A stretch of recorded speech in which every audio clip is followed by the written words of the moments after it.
अस्सलाम वालेकुम नाज़रीन, खबरें पॉडकास्ट के साथ मैं हूं आपका मेज़बान उमर इम्तियाज़। नाज़रीन, आज के पॉडकास्ट में हम बात करेंगे अमेरिका ईरान कशीदगी के हवाले से, जो 60 दिन की जंग बंदी के बाद लग ही रहा था कि ख़त्म हो गई है, लेकिन एक बार फिर से स्ट्रेट ऑफ हॉर्मुज़ के महाज पर अमेरिका की जानिब से और ईरान की जानिब से एक दूसरे पर हमले किए गए और ये कशीदगी दोबारा बढ़ गई है। अब दोनों फरीक पीछे हटने का नाम नहीं ले रहे और इसकी क्या वजह है, क्यों दोनों फरीकों ने एक दूसरे पर दोबारा हमला किया, क्योंकि दोनों एक दूसरे पर इल्ज़ामात आयद कर रहे हैं। आज की पॉडकास्ट में हमारे साथ मेहमान होंगे तेहरान से सीनियर सहाफ़ी जॉन हुसैन साहब।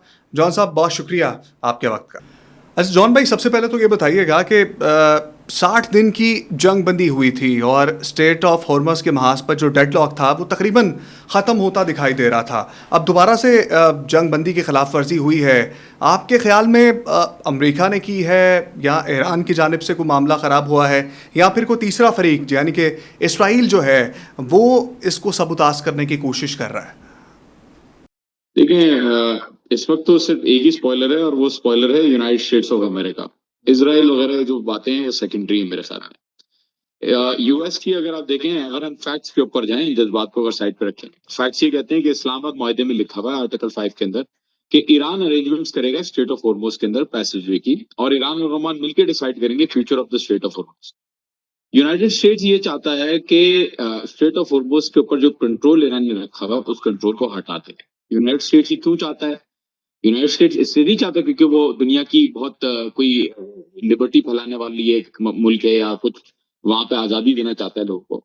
अमेरिका का मसला ये है कि अमेरिका के ऊपर जब तक स्ट्रेट ऑफ हॉर्मुज में कंट्रोल ईरान का है तब तक अमेरिका के ऊपर प्रेशर बना रहेगा, और अमेरिका ने जो वादे किए हैं एमओयू के अंदर, उन वादों को अमेरिका को पूरा कराने के लिए ईरान जो है वो स्ट्रेट ऑफ हॉर्मुज को लेवरेज यूज कर सकता है। Iran on the other hand कहता है कि जी आपको गुजरना है तो मोस्ट वेलकम, आप पास कर सकते हैं, लेकिन जिम्मेदारी गुजरवाने की, और फ्री में पास कर सकते हैं, 60 डेज तक तो कोई चार्ज भी नहीं है, टोल भी नहीं है, कुछ भी नहीं है। तो अगर किसी को गुजरना है तो वो गुजर सकता है, लेकिन हमारे ही रास्ते से गुजर सकता है। ऑल्टरनेटिव पैसेज वे आप नहीं बना सकते और वो खिलाफ वर्जी होगी एमओयू की। तो शुरू इसी तरीके से हुआ और बड़ा भी इसी तरीके से कि यूनाइटेड स्टेट्स ने पूरी कोशिश के साथ कश्तियों को, शिपिंग कंपनीज को, ममालिक को बोला कि जी आप अपनी कश्तियां गुजरवाएं ऐसे, हम आपको सपोर्ट करेंगे, और आपने नतीजा देख लिया। ईरान ने मना किया था कि आप ना गुजरवाएं, और ईरान ने जो है फिर शॉट्स कॉल किए कश्तियों के ऊपर, और यूनाइटेड स्टेट्स और ईरान जो है अभी जंग की सूरत में है दोबारा। जॉन भाई, स्ट्रेट ऑफ हॉर्मस से गुजरने का तरीकाकार तो वज़ा पहले ही कर दिया गया था, लेकिन उसके बाद एक ओमान की जानिब से कॉरिडोर बनाया गया था जहाँ से अमेरिका ये चाह रहा था कि एक नया रास्ता बने और वहाँ से तमाम कार्गो जहाज़ गुजरें। तो क्या यही वजह है कि ईरान को इस पर एतराज़ है कि जो रास्ता मुतय्यन ईरान ने किया हुआ है वहाँ से ही तमाम जहाज़ गुजरें, यही कशीदगी की वजह? देखिए, वजह वजह तो ये है कि वजह तो इसमें है ना कि यूएस क्यों चाह रहा है नया कॉरिडोर बनाना। नया कॉरिडोर बनाने से यूएस तो मदद तो नहीं करना चाह रहा दुनिया की। नया कॉरिडोर बनाने का मकसद ये है कि ईरान का जो लेवरेज है, जो इन्फ्लुएंस, जो पावर ईरान की है अमेरिका के ऊपर, उस पावर को किसी तरीके से हटाया जाए। अगर ईरान के पास से स्ट्रेट ऑफ हॉर्मुज चला जाता है तो अमेरिका को क्या चीज रोकेगी ईरान के ऊपर मैसिव हमले करने से या बमबारी करने से? पहले से जब डिसाइड हुआ हुआ है, एमओयू के अंदर डिसाइडेड है, लिखा हुआ है, साइन किया हुआ है कि आप नहीं बना सकते ऑल्टरनेटिव पैसेजवे की जिम्मेदारी ईरान की है। तो ईरान को ये प्रॉब्लम है कि फिर क्यों एक ऑल्टरनेटिव रास्ता बना रहे हैं, मतलब, और उसके साथ जो भी वो कह रहा है कि 20% टोल लूंगा, मैं चार्जेस लूंगा, जैसा भी करूंगा। तो ईरान कह रहा है कि ऐसा तो नहीं हो सकता कि आप जंग करें और जंग के बाद जो स्ट्रेट ऑफ हॉर्मुज पहले खुला हुआ था वो अब हमारे कंट्रोल में आ चुका है, वो हम इतनी आसानी से आपको दे दें ताकि आप जो है वो जो दिल चाहे ईरान के साथ करें, फिर क्योंकि आपके पास तो कोई मतलब हेजिटेंसी नहीं होगी, कोई डेटरेंसी नहीं होगी आपको रोकने के लिए कि आप हमला कर सके ईरान के ऊपर। तो असल वजह कंट्रोल की ये है कि ईरान अगर कंट्रोल छोड़ देता है तो ईरान के ऊपर बमबारी करने से कोई नहीं रोक सकता अमेरिका को। ये ईरान की मिसाइलें और ड्रोन ही है जो रोक रही है अमेरिका को इस वक्त, क्योंकि अमेरिका को पता है कि ईरान जो है वो स्ट्रेट ऑफ हॉर्मुज बंद कर सकता है या बंद रख सकता है अगर अमेरिका ने जारियत की यहाँ पे। अच्छा जॉन भाई, एक सवाल है कि अगर एक फरीक जंग बंदी की खिलाफ वर्जी कर रहा है और दूसरा फरीक भी क्या जंग बंदी की खिलाफ वर्जी ही करेगा, क्या कोई सफारती रास्ता, डायलॉग से बातचीत नहीं हो सकती कि मामलात अफाम तफहीम से हल हो जाए? डायलॉग आप मुझे बताएं, अमेरिका की हिस्ट्री में अमेरिका ने कितने डायलॉग जो है उनको किया और पूरा किया, पूरा रखा? अमेरिका तो कभी भी डायलॉग करके कभी भी उनके ऊपर पूरा नहीं उतरा जब तक उसके ऊपर फोर्स ना आ गई हो। देखिए, डायलॉग की कोई हैसियत नहीं है अगर पावर उसके पीछे बैकअप के लिए ना हो। डायलॉग को इन्फोर्स कराने के लिए कोई ना कोई मैकेनिज्म तो चाहिए ना। आप यूएस से एक्सपेक्ट नहीं कर सकते कि यूएस जो है वो सब कुछ ईरान को दे देगा वादा करके। मुल्क इतने मासूम तो नहीं होते। तो बात सारी ये कि डिप्लोमेसी तब सपोर्ट करती है या आपको तब काम आती है जब हार्ड पावर उसको इन्फोर्स कराने के लिए तैयार हो, अगर उसके अंदर वायलेशन हो तो। इंटरनेशनल लीगल सिस्टम इस तरीके का नहीं है कि उसके अंदर कोई सेंट्रल गवर्नेंस सिस्टम हो या उसके अंदर कोई लीगल लैंग्वेज में इसको कहा जाता है ग्रैंड नॉर्म या रूल ऑफ रिकग्निशन या कोई सॉवरेन। तो कोई ऐसा नहीं है जो इन्फोर्स करा सके, अमेरिका को मजबूर करा सके कि वो जो कवानीन या जो वादे उसने पूरे करने हैं आगे वो पूरे करे। तो जाहिर सी बात है, हाल तो मसला इसी से हो रहा है कि यूएस जो है वो अपनी कंडीशन पूरी करे और मुआहदे के ऊपर अभी भी यूएस अगर चाहे तो मोस्ट वेलकम, मुज़ाकरात करके देख लें, डिप्लोमेसी प्ले करके देख लें, देख लेते हैं मामला यूएस कितनी शरारत पूरी करता है। अभी तक यूएस ने ना स्ट्रेट ऑफ हॉर्मुज़ को छोड़ा, ना उसने फ्रोजन एसेट्स रिलीज किए, ना उसने लबनान का मसला हल किया। तो मुज़ाकरात काम तब आते हैं जब उसके ऊपर हाफ पावर बैकिंग हो या उसके ऊपर मजबूर कराया जाए एक साल जो साले जो बाहर जा रहा है, जो पार्टी बाहर जा रही है उससे उसको मजबूर कराया जाए कि वो दोबारा उसके अंदर आए। जॉन भाई, अब देखिए कि जैसे कतर पीछे हट गया है। कतर ने कहा है कि मामला अपने आप खुद देखें। जैसे पहले स्विट्ज़रलैंड में मुज़ाकरात हुए थे तो कतर एक आम फरीक के तौर पर पाकिस्तान के साथ सामने आया था और लग ये रहा था कि अब मशरिक़ वस्ता की सूरत हाल भी बेहतर होगी कतर के आने से। लेकिन अब जब कशीदगी दोबारा बहाल हुई है तो कतर पीछे हट गया है। इस बारे में आप क्या कहेंगे? जब आपके ऊपर 3 दफा बमबारी हो, मैं बार बार आपके ऊपर बमबारी करूं और फिर मैं कहूं कि मुझे बात करनी है, तो आप क्या मुझसे बात करेंगे? मैं अगर आपके ऊपर हमले करता रहूं, मैं आपके घर के जो घर वाले हैं उनको शहीद कर दूं, आपके अकेला आपको छोड़ दूं और बोलूं कि अब मुझे आपसे बातचीत करनी है, क्या आप मुझसे बात करेंगे? नहीं करेंगे। बड़ी बात है कि ईरान बात कर रहा है, बड़ी बात है कि ईरान ने अपने मुआहदे के टर्म्स पूरे किए, ये बहुत बड़ी बात है। तो ईरान नहीं चाहता कि ईरान के ऊपर बमबारी हो और इसीलिए ईरान ने अपने जो मुआहदे के एंड पे जो चीजें थी उनको अपहोल्ड किया। स्ट्रेट ऑफ हॉर्मुज को आपने देखा कि ईरान ने खोला और उसके अंदर पैसेज जो है वो इंश्योर कर रहा है। ये मामला खराब ही तब हुए जब यूएस ने वायलेशन शुरू की। तो बात सारी ये है कि ईरान तो चाहता है कि परमानेंटली जंग बंद हो मेरे भाई, लेकिन मसला ये है कि 2 महीने बाद, 4 महीने बाद, 6 महीने बाद दोबारा जब सरप्राइज अटैक कर देगा अमेरिका, तो फिर बेहतर ये नहीं है कि एक दफा में ही मामला हल हो जाए और एक दफा में ही क्लोजर हो जाए मैटर का। बात सारी ये है कि 3 दफा हमले करने के बाद, मतलब 2 दफा, एक तो फुल फ्लेज वॉर की और एक दफा मुआहदा तोड़ा और उसके साथ साथ कासिम सुलेमानी को भी टारगेट किया इन्होंने, तो और हसन नसरुल्लाह जो हिजबुल्लाह के उनको भी टारगेट किया ईरान ने। तो बात सारी ये कि देखें, बातचीत, इसीलिए मैं कह रहा हूं, बातचीत बिल्कुल ईरान करना चाहता है और ईरान बातचीत के लिए हमेशा रेडी रहा है और ईरान ने बातचीत की है। लेकिन अमेरिका किसी भी सूरत से बातचीत करके उसके ऊपर कायम नहीं रहता, जैसा कि प्रीवियस प्रेसिडेंट रहा है, जैसे कि प्रीवियस एग्जाम्पल रहे हैं। बातचीत उस वजह के साथ हो सकती है जो अपने वादों पर पूरा उतरे या जिसके ऊपर भरोसा हो कि आप इसको ट्रस्ट कर सकते हैं कि वो अपनी बात पे पूरा रहेगा। अमेरिका के ऊपर तो किसी को ट्रस्ट ही नहीं है, वो तो अपने ही इंडिजिनस अमेरिकन जो हैं, इतने तो करोड़ों उनके अपने इंडिजिनस अमेरिकन के ऊपर उन्होंने कब्जा करके जमीन को जो है त्याग के उनको खत्म किया वहां पे। तो बात सारी ये है कि आर्टिकल 5 यूनाइटेड नेशन चार्टर सब जो है वो अलाउ करते हैं। सॉवरेनिटी का क्लॉज है कि किसी भी मुल्क के ऊपर अगर हमला हो तो वो जवाबी कार्रवाई का हक रखता है और ईरान बिल्कुल जवाबी कार्रवाई करेगा। या तो एक काम करते हैं, ईरान के ऊपर ब्लेम है तो ईरान को चाहिए कि अमेरिका की कश्तियां गुजरने दे, स्ट्रेट ऑफ हॉर्मुज जो है वो जैसे पहले था वैसा रख ले। लेकिन फिर कौन रोकेगा बमबारी? क्या आप गारंटी लेंगे या कोई गारंटी लेगा मुल्क कि ईरान के ऊपर अगर बमबारी हुई तो अमेरिका के ऊपर हम अटैक करेंगे? क्या कोई मुल्क ऐसा है? क्या चाइना और रशिया ये जिम्मेदारी लेंगे या कोई और मुल्क लेगा ये जिम्मेदारी? जॉन भाई, जो सूरत हाल अब हम देख रहे हैं, क्या दोबारा अगर पाकिस्तान ईरान से बात करता है तो क्या ईरान अब पाकिस्तान की सुनेगा? देखिए, सवाल ये पूछना है कि अमेरिकी क़यादत सुनेगी या नहीं, ईरानी क़यादत सुनेगी या नहीं, इसका पॉइंट नहीं है। और पाकिस्तान को भी चाहिए कि एक दफा डील करा दी, बेहतरीन एमओयू करा दिया, सीज फायर करा दिया, बहुत बड़ी जीत है पाकिस्तान के लिए। अब पाकिस्तान को चाहिए कि जब अमेरिका नहीं पूरा उतर रहा, जब अमेरिका मुआहदे के ऊपर नहीं अपने टर्म्स पूरे कर रहा, तो पाकिस्तान को भी चाहिए कि खुदाफिज करे, बोले भाई ठीक है, आप लोगों को जो करना है आप करें। पाकिस्तान को किसने मजबूर किया कि पाकिस्तान जो है और मुज़ाकरात करे? कोई फोर्स तो नहीं कर रहा। तो जाहिर है पाकिस्तान को भी चाहिए कि पाकिस्तान जो है वही करे कि जी ठीक है, आपको करना है आप करें, हमने जो है वो मुज़ाकरात कराने की कोशिश की, उनसे नहीं हुआ, खुदा सर गुड जेस्चर है ना, अपने भाई को जलता हुआ कैसे छोड़ सकते हैं हम तो इस हाँ, गुड तो जेस्चर तो के लिए। अमेरिका को फिर अगर कोई ये अमेरिका को बोले, तो अमेरिका को बोले, मेरी राय यही है कि अमेरिका को बोले। अच्छा, ये बताइएगा कि आपको, जिस तरह आपने कहा कि ये तो अमेरिका को करना चाहिए, अमेरिका को सुननी चाहिए बात, तो क्या अमेरिका आपको लगता है कि सिर्फ दिखावे के लिए बात कर रहा है? देखें, अमेरिका, जाहिर सी बात है, अमेरिका इस चीज से निकलना चाहता है क्योंकि अमेरिका के लिए प्रॉब्लम्स हैं, ये बात है जो रिकग्नाइज्ड है। और अमेरिका को फेस सेविंग चाहिए थी पहले भी, जाहिर सी बात है, क्योंकि अमेरिका का स्टॉक पाइल जो है, जो स्ट्रेटेजिक रिजर्व है, वो लोएस्ट तरीन पे सतह पे था, उसका स्टॉक पाइल खत्म हो रहा था। तो जाहिर सी बात है अमेरिका जो है वो नहीं अफोर्ड कर सकता। और मुआहदा आपको दिखाता है, इस्लामाबाद एमओयू जो है वो ईरान की जीत है। मुआहिदा आपको दिखा रहा है कि कितनी बड़ी जीत है, मतलब उसमें कोई भी ऐसा टर्न नहीं है जो अमेरिका के लिए फेवरेबल हो।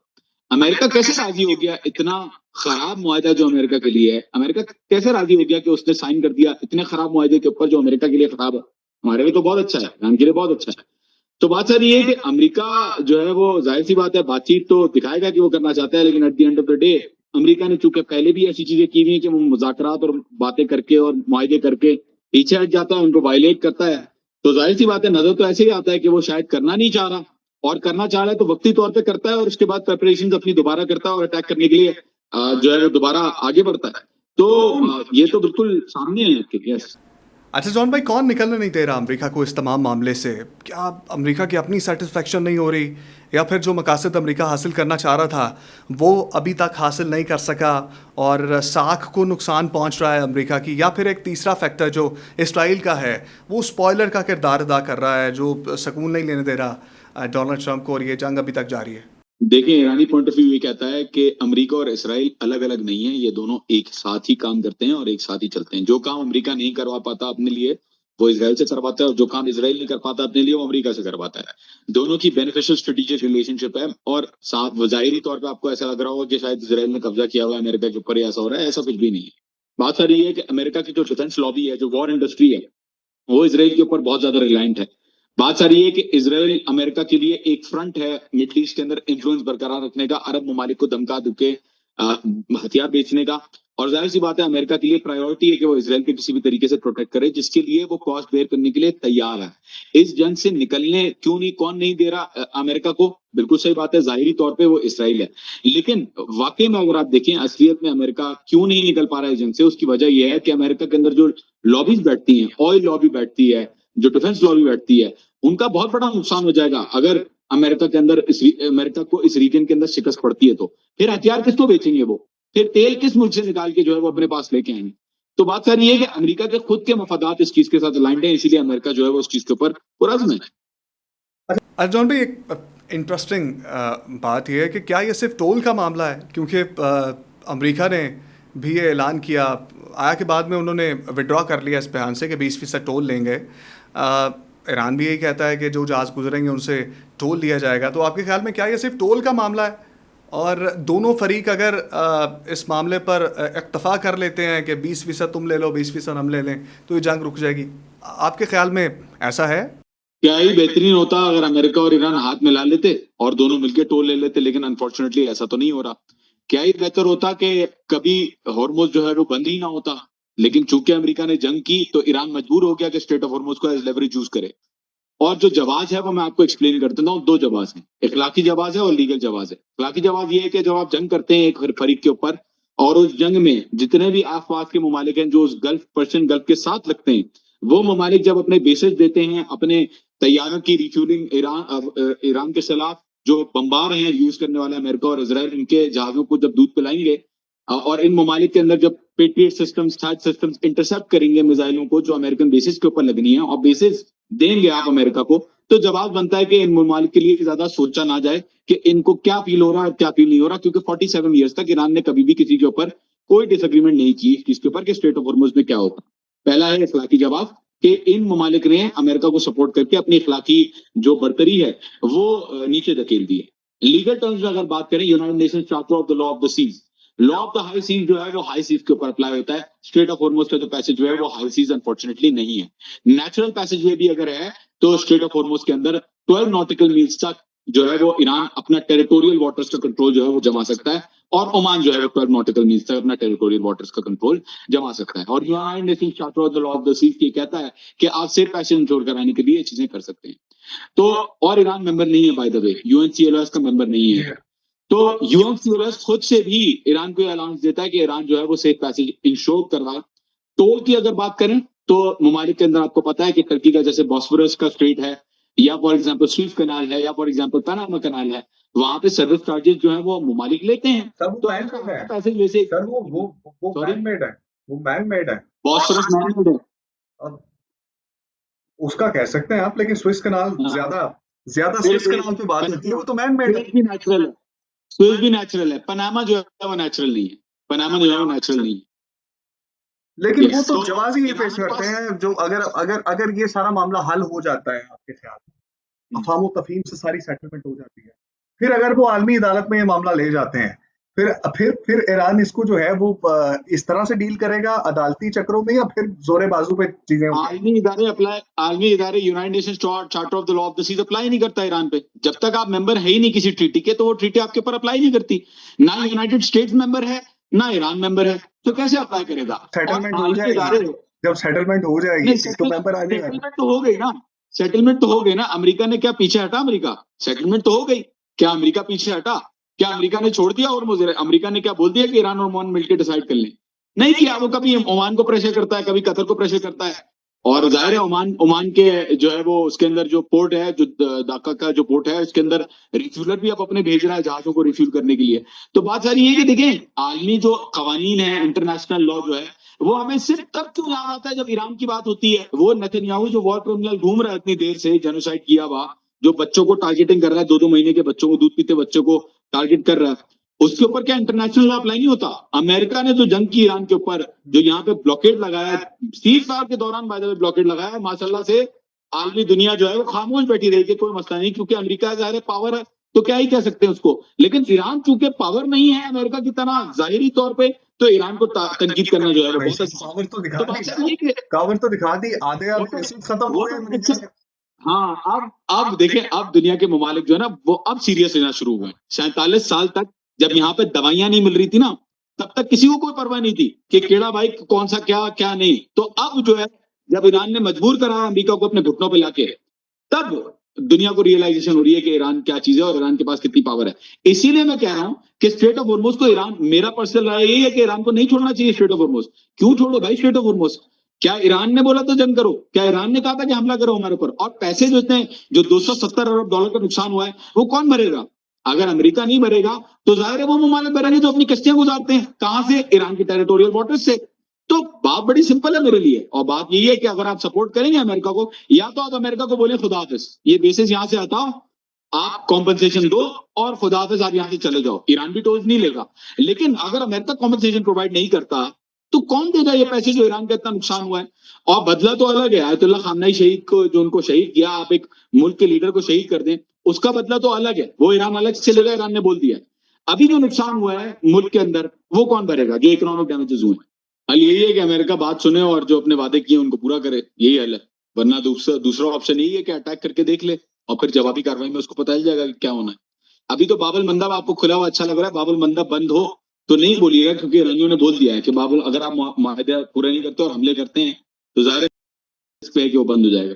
तो फिर बाद में ताकि कोई ना बोले, अमेरिका को चाहिए कि अपने जो वादे उसने किए हैं वो पूरे करे, सिंपल इज दैट। और अगर आखिर में और अगर पाकिस्तान दोबारा बात करता है तो क्या ईरान पाकिस्तान की दोबारा बात सुनेगा? फिर वो सवाल है, भाई सुनना तो उसको चाहिए ना जो वायलेशन कर रहा हो। अमेरिका सुनेगा या नहीं सुनेगा, ये सवाल है।